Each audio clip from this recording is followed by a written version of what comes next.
నిజామాబాద్ జిల్లాలో 50 మంది వికలాంగులకు ఉచిత ద్విచక్ర వాహనాల పంపిణీ కార్యక్రమం జరిగింది. తెలంగాణ రాష్ట్ర అటవీ అభివృద్ధి సంస్థ చైర్మన్ పొదెం వీరయ్య పంపిణీ చేశారు. సిఎస్ఆర్ నిధులతో ప్రత్యేకంగా తయారు చేశారు. వికలాంగుల స్వయం సమృద్ధి పెంపొందించడమే ప్రభుత్వ లక్ష్యమని తెలిపారు. వెనుకబడిన వర్గాల అభ్యున్నతికి సిఎస్ఆర్ నిధులు ఉపయోగపడుతుందని, భవిష్యత్తులో మరిన్ని సంక్షేమ కార్యక్రమాలు చేపడతామని వెల్లడించారు.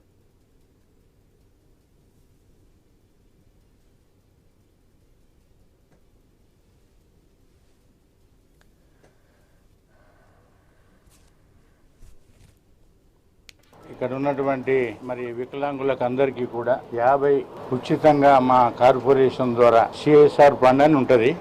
ఇవి అన్ని రకాలుగా డెవలప్మెంట్ చేసుకునేటందుకు మాకు వచ్చినటువంటి లాభాలలో ఏదైతే కార్పొరేషన్కు డబ్బులు వస్తాయో అందులో వచ్చినటువంటి కార్పొరేషన్లలో తీసుకొని ఇలాంటి మంచి కార్యక్రమాలకు ప్రజలకు ఉపయోగపడేందుకు చేసే కార్యక్రమంలో భాగంగానే ఈరోజు మహబూబాబాద్లో పెట్టడం జరిగింది. ఈ కార్యక్రమానికి మా జిఎం గారు, మా చీఫ్ జిఎం గారు, స్థానిక డిఎఫ్ఓ గారు, వారి సిబ్బంది, మా సిబ్బంది అందరూ కూడా ఇక్కడ కూర్చొని అందరినీ పిలుచుకొని ఇవ్వడం జరుగుతుంది.